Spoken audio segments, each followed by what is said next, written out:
Hello and welcome to a new episode of Careers Talks, where I interview professionals to describe their jobs and tell us more about the interview process and a lot more.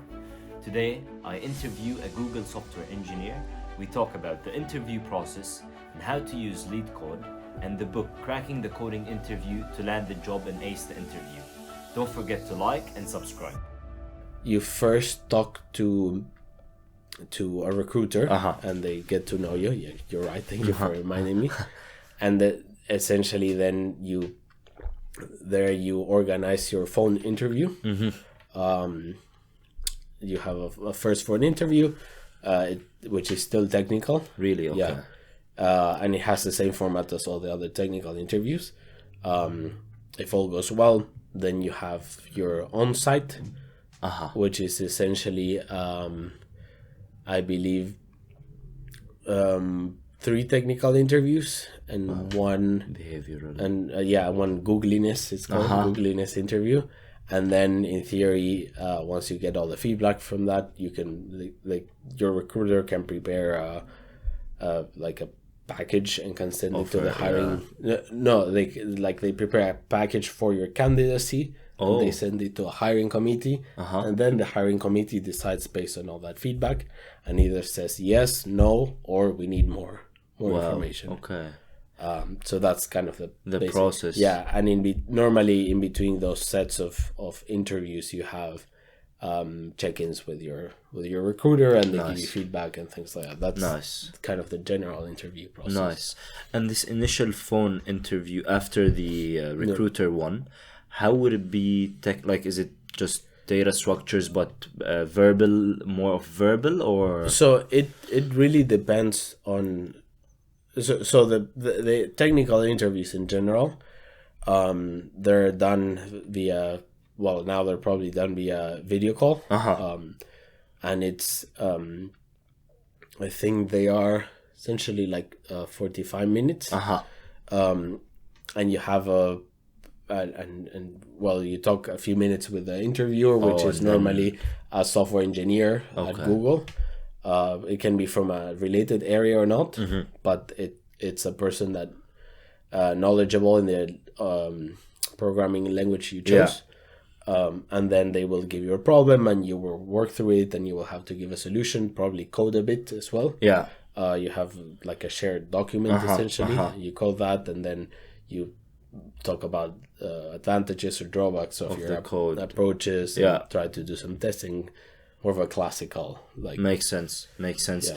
And there's a lot of resources, and I've already discussed that with a couple of guests of how to prepare. So the advices were LeetCode, know the data structures and algorithms. Is there anything you'd like to add on that maybe helped you for Google or in general, or is that it? Just do the LeetCode questions, understand the process, or is there any added? So I actually was listening to one of the episodes. I heard LeetCode, and I think there's a bit of a caveat to just using LeetCode.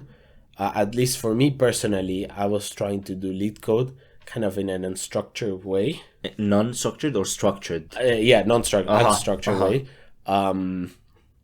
But that wasn't LeetCode is more of the doing of the practice, but you don't really know the why or the how. Explaining the code, or how would you make it better? Or not even that. There's what I did actually was go through there's a book called Cracking the Coding Interview.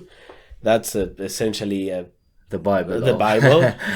Not because what you go through, especially the technical things, it teaches you different problems, algorithmic problems you have, and what you can normal things you can do to tackle them, because it's a lot easier to identify something patterns. This is a sorting problem. I know that whatever I have to do, there's always I can use these approaches, or I can always improve it with this. So there's that gives you all of the knowledge and the how to work on things that LeetCode doesn't. Especially with LeetCode, there's a few different ways to crack a problem. Yeah. And so you, before you even start coding, you should know like how will you actually tackle it? Yeah. How will you approach it? What are the drawbacks? What algorithms are there involved? Yeah, especially on complex concepts, like if you're doing like dynamic programming, for instance, or things with matrices where things get really tricky, complicated. It's a lot easier if you've had that practice of the base cases and you understand the why. Because after that, then you know, well, I know how to tackle all of these different topics. It's a lot easier. I know the complexities involved. I know the space and time complexities. Yeah. And I have a general idea of how to implement this. Then it's more of a practice thing of knowing quickly how to do translate that into a problem, right? Yeah. But that's what I did, was essentially go through that entire book. It's really useful, especially if you work through the problems on paper. Yeah. And once you've worked through them and you've written the code on paper, yeah, try finding the equivalent problem on LeetCode and implement it. Because then you can just try it and get better at the implementation part, but at least you have the how to approach and the explaining part ready. Exactly. And then makes sense. And especially there's an interesting section on how to tackle all of these interview problems, like what to do when you're stuck. What do you say, or what do you not say, or what are things that are interesting, right? So that was really helpful for me. Nice. And sort of to set the basics for understanding the problems. That was really useful. Of course, if you can get mock interviews, yes, that would be even more very useful as well. So yeah, I would highly recommend that as well. Makes sense. Nice.